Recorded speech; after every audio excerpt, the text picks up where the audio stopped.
yes, I'm irritated, and yes, I'm having a hot flash, but I would like for the dryness to not be there because when I decide on that one day on Tuesday at 3 o'clock in the morning that I want to be tagged and knocked into the mattress, that something is still working. Just this ain't your average healing chat. It's healing through conversations with me, Lovely Brown. Real talk, deep healing, zero fluff. Hey guys, it's your girl Lovely, and I wanted to come on here and have a real honest conversation with you guys because perimenopause is whipping my. And I know they like, well, you could be in perimenopause. You only have menopause one day, then you're in postmenopause. I'm like, first off, square up because I don't understand. I don't understand. All right. I feel like a lot of our parents really learned about perimenopause the same day we did. Like they woke up and it was a newsletter that was like boop, boop, boop, boop, boop, boop, boop. All of your tiredness, all of your lack of sleep, all of your mood swings, all of your regular periods, all of your brain fog, all of your physical changes, like all of these things are attributed to perimenopause, menopause, and postmenopause. But we're just gonna give it a name right now because we really haven't studied any of it. Like, we know that it exists, but surprise, you're in trouble.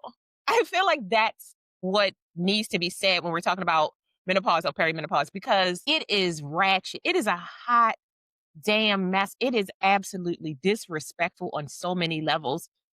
And don't get me wrong, anybody who has had a conversation with me understands that I love being a woman. Like, I feel like being a Black woman is the biggest blessing that I ever got because it's just, why would I not be? However,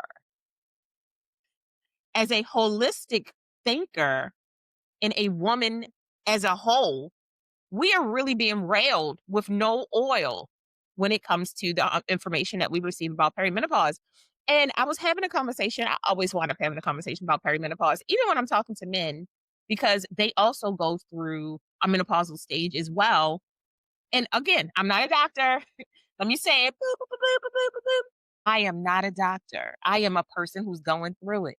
I am a person who's married to a man who is trying to figure out who the fuck stole his energy. It's sneaky that they're paused. It's sneaky that they're paused is what I'm telling you.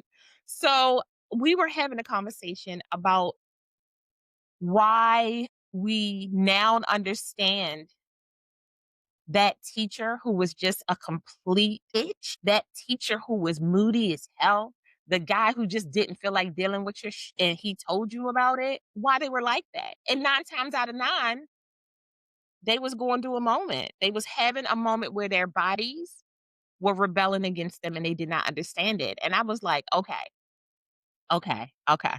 So if nobody's going to really talk about it, and every time they talk about it, it is very much from like a medical standpoint. And I'm like, listen, I'm an advocate.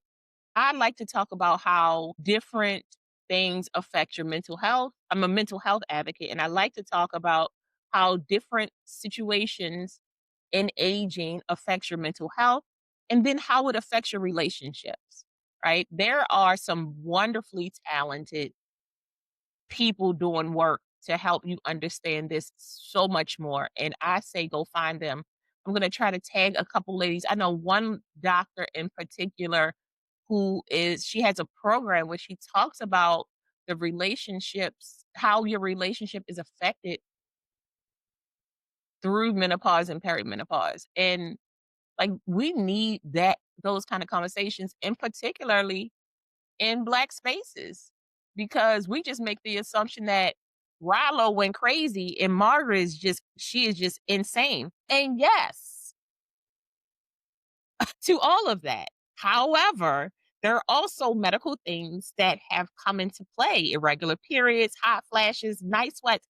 If you don't, I can't explain to a person what a hot flash feels like unless you've ever had one. Because when I explain it, it sounds insane. Like your feet feel like they're on fire, or it comes from your chest, or it feels like your titties have now They have radiation in it. It could be that your head literally feels like it's on fire. Chew on the hottest pepper that you can and be told to act regular, because that's what happens when we're talking about hot flashes. Night sweats will have you floating in the bed.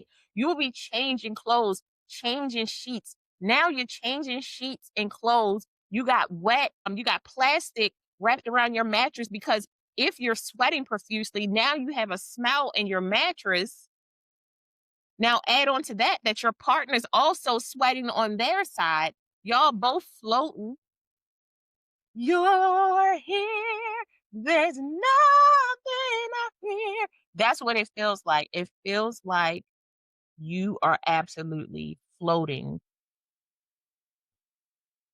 You're floating. You're just fucking floating. And I can't even begin to explain to you what it feels like to wake up wet. It not only does it wake you up out of your sleep, but you wake up ready to fight. You wake up punching air because now I have to get out of my bed. I have to fully wake up, stumble to the bathroom, find a towel. If I haven't laid a towel on my bed, then change the sheets because nobody wants wet sheets and wet. Can you tell? Can you tell that I have such a problem with this? I really do. And all of that while still having to get up and go to work and listen to people complain about shit that makes no sense to you is a different kind of torture. It's a different kind of torture. And nobody can convince me that it's not two worlds. You have the day before, you have a menopausal or perimenopausal symptom, and then the life after. That's it. Sleep disturbances. Why am I up at 3:30? Why am I up from 9 o'clock at night until 4 in the morning, and then I fall asleep and my alarm goes off at 6:45? And you expect coffee to fix that?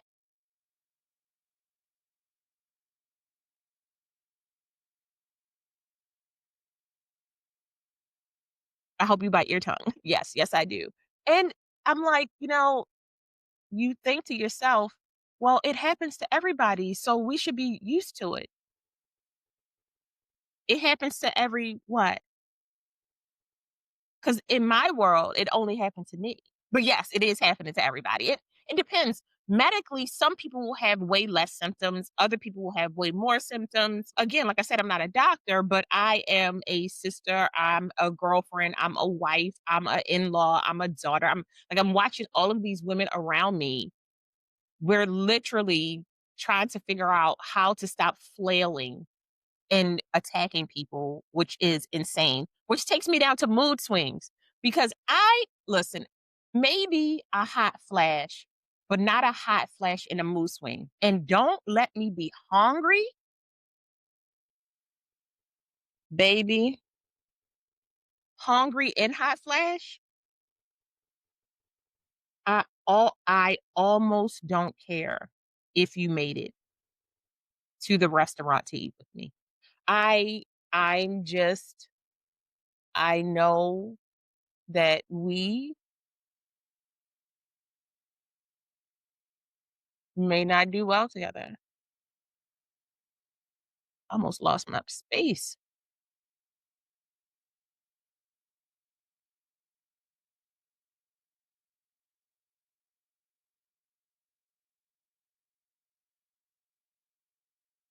If these don't turn out good, I'm probably the problem this time.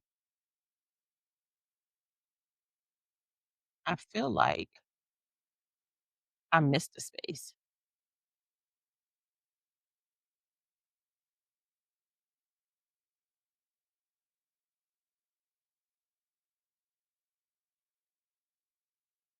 Okay. That's a 16.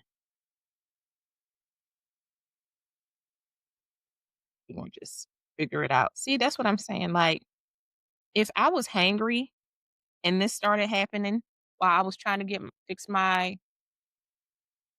lashes, I would be insane, unconsolable. Like there have been times where it was the smallest thing. It was like literally there's no reason why I should have been as irrational as I was when a particular incident happened or something went wrong. And I was just unconsolable. Like, you could not convince me that the world wasn't against me. And by the time I had some food, by the time my hormones leveled out to whatever level it is when it's not at DEFCON, yeah, it was insane. But I'm still learning how to deal with, like, being irritable all the fucking time for no reason sometimes. I'm still learning how to not have those moments where I feel so sad and almost disrespected in the way that my body has sometimes become foreign to me, because it is foreign sometimes. Like, you know what your body used to do, and it doesn't do that thing anymore. Even if it did do that thing, it would still feel so strange. It wouldn't feel like this is the body. Like, I didn't set this body up. I did not put this body on layaway for it to act like this. And I feel like that's what happens a lot of the times, because you don't like, it literally genetics, trauma, and you have genetics on both sides. Then you have trauma that you have. Then you have your mama's trauma from when she was pregnant with you. Then you have your own trauma that you're dealing with. Add in going to work, having kids, being married, going to the market when you don't want to. Absolutely.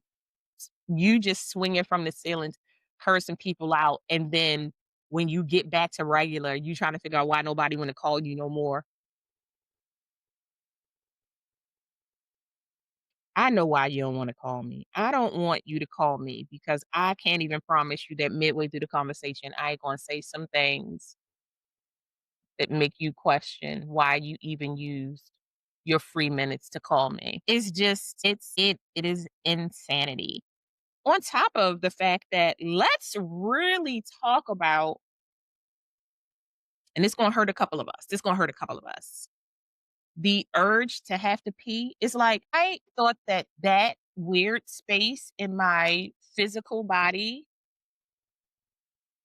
was going to be over after I had kids, right? And then some of us from having kids, our bladders have gotten weak and we can't hold it. All right. When I like, if I say to you, 1 second, please, I have to go to the bathroom.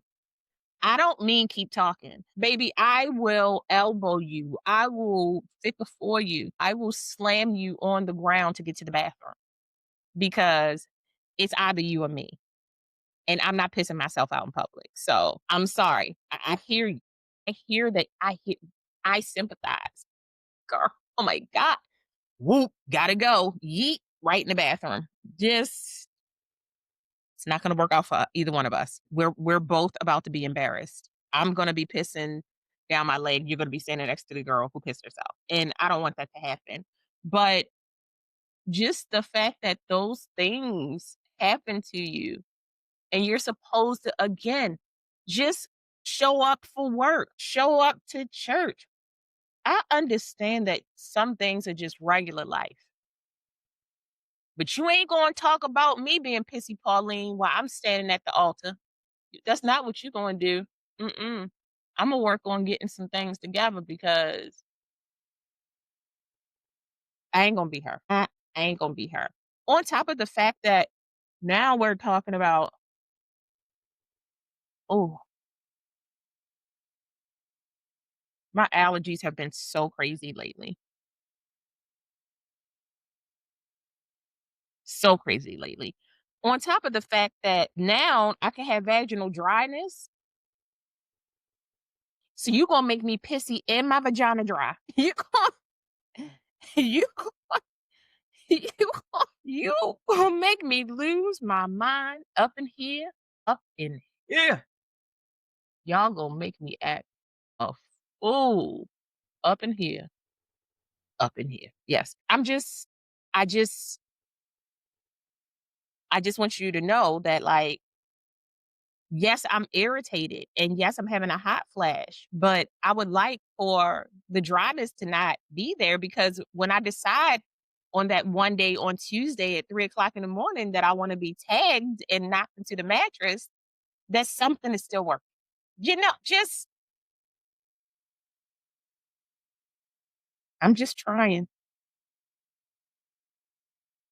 I'm just trying. I'm just trying.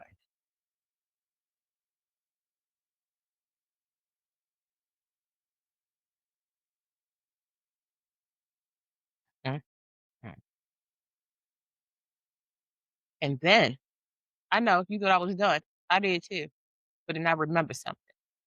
And then the brain fog and losing memories in the middle of talking, losing the memory, losing words, like brain fog. Yeah. Losing memories, like a whole year gone, tapped out. Girl, you remember?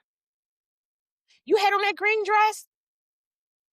You and your husband was, and then maybe remembering it in the middle of the night when nobody's around?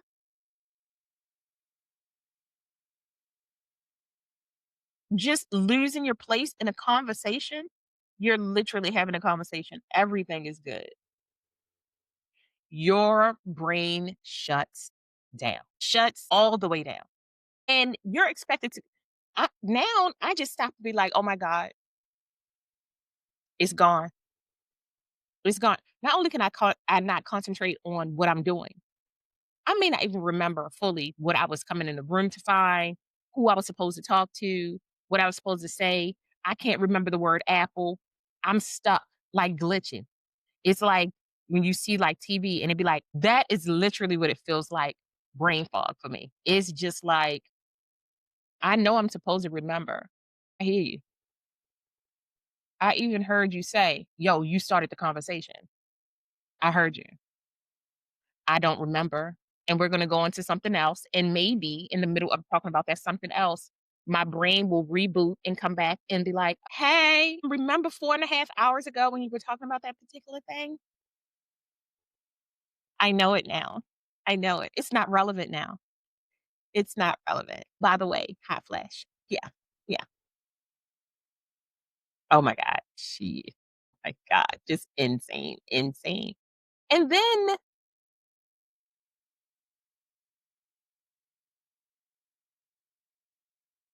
one of the things that makes me irrationally irrationally insane, okay? Like, it makes me irrationally upset. It makes me irrationally disappointed. It makes me irrationally sad. It makes me irrationally grieve, right? Is the fact that I spent so many years treating my body so unkind because the assumption was that I would always have this body. And I spent a lot of years trying to have a body that looked like the body in my head based off of the stereotypes that I thought a body should look like. That now the weight gain, the aching joints, the frozen shoulder, nobody tells you about the frozen shoulder. And you think to yourself, oh my God, I must have pulled something. What you pull? That burger you put to your mouth? No. Your shoulder's now frozen. Now you're in PT. You're spending $30 3 or 4 times a week to get rid of a frozen shoulder, and nobody checks your hormones. Nobody says, "Hey, let's check their hormones to make sure that it's not perimenopause." And the crazy part is that when they check your hormones, it's not guaranteed that they're gonna be able to, um, check your levels because they're still learning more about perimenopause. That's the crazy part, right? So, like, dry skin, the breast that you wanna get rid of because either your nipples won't go down or it feels like you are on your period on a consistent basis because they hurt so bad. Not even the fact that you woke up this morning and decided to sit on the side of the bed, and when you threw your leg over the side of the bed, you threw your back out.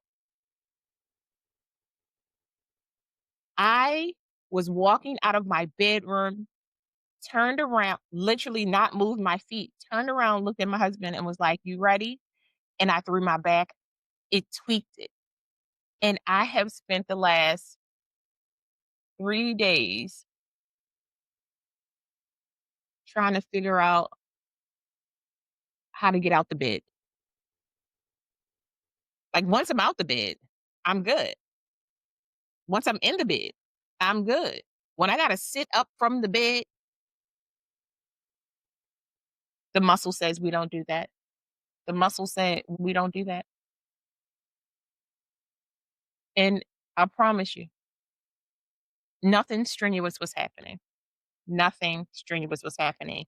On top of the fact that things just hurt for no reason, you turn your neck like you normally would, and that particular day, a shooting pain goes down your neck that changes the way you see light. It just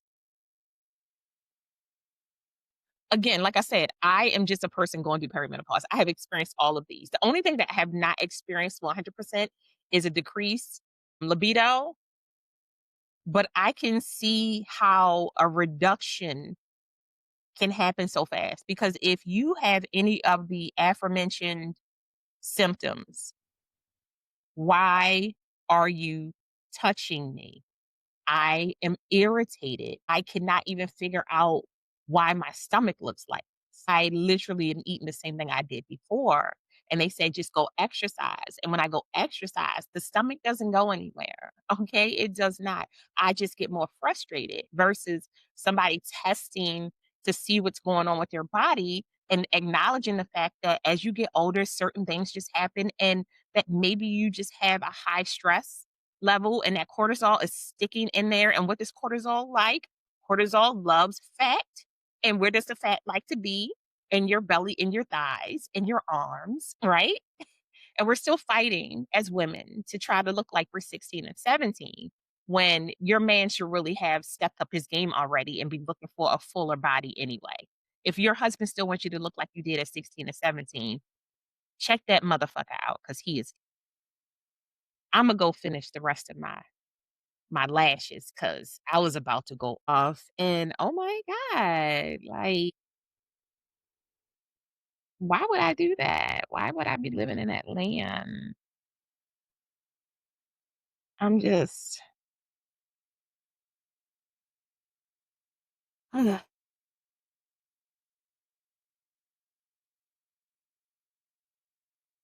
think it's just note that your body is going to change. Some of it you're going to understand. Some of it you're not going to understand. You may or may not be in an environment where you can ask your family what they went through because maybe they aren't comfortable talking about their physical selves, or maybe they didn't even realize that some of those symptoms was that thing, especially if they came from a generation of people who didn't talk. So I try to make sure that I give grace for that because sometimes you don't even know. People say stuff like you're going through the change. What does the change mean? What are you like? Why are you talking in code? We don't need codes around here, baby. We need words. Use your words. Isn't that what the old people used to say all the time? Baby, use your words. I don't know what you're saying if you don't use your words. And then I had to realize that they too may not have had words to express how they were feeling. And that's the hard part. Cause you like, yo, you could have said something. And they like, we didn't talk about that stuff. We didn't talk about it. You just went through it and maybe sometimes you talked about it with Darla and you kept moving. And that's why I think we should have these kind of conversations on a consistent basis. Because imagine you going through all of those things. Imagine you going through all of those things and you in a relationship with somebody who's going through the same exact thing. They don't know how to handle their body. You don't know how to handle your body. And together,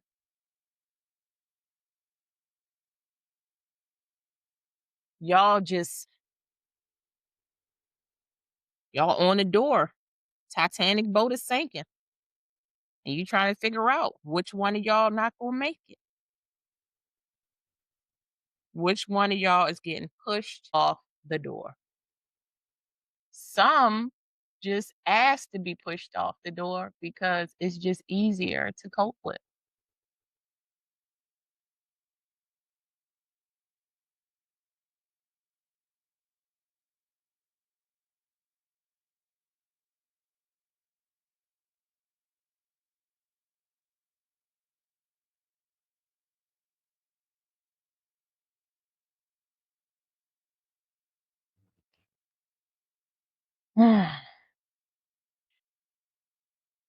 What symptoms y'all got out there? Let's talk about it. Let's talk about it because the more you talk about it, the less scarier it feels. Think that a lot of us are afraid to talk about the things that are happening to us because then we have to admit that we are aging.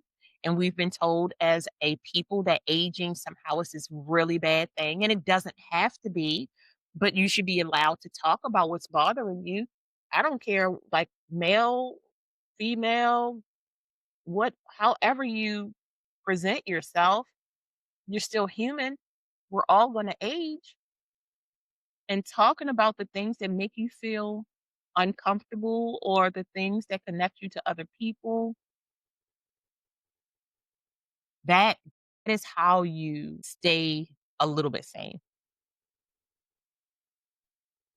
And I say a little bit because you really can't stay sane while your hormones are fluctuating the way they are. You just, women lose so many hormones in such a short period of time, on top of the fact that they're still having periods and PCOS and all of these things, and they're expected to still show up and be kind to people and to not complain and to be these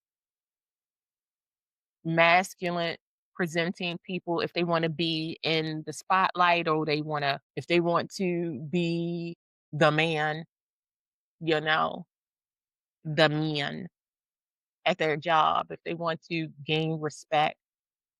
And I see so many women who lose themselves in corporate America trying to fit in to a system that was built to suppress them, and particularly their physical selves. You go out and have a whole baby, and then you come back and people expect you to be the same person. Insanity.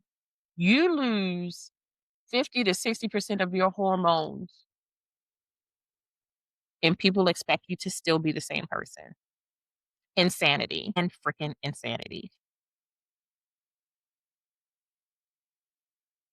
My lashes should not have taken this long to put on. Let's just be real honest.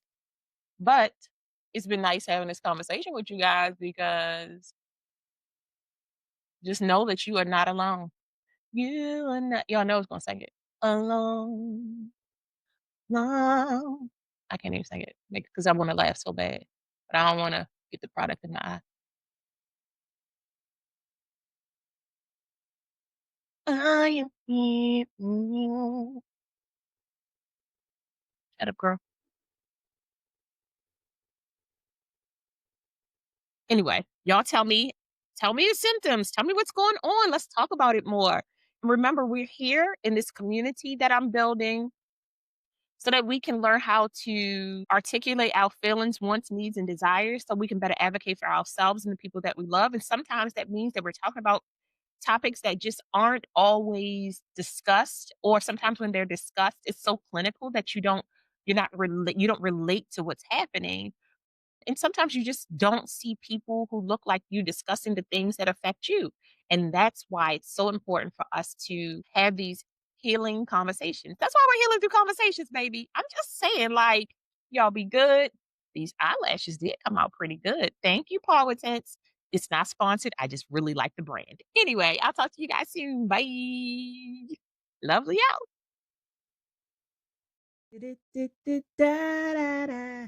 Thank you so much for joining us. We hope you found some healing, connection, and joy. Until next time, bye, loves.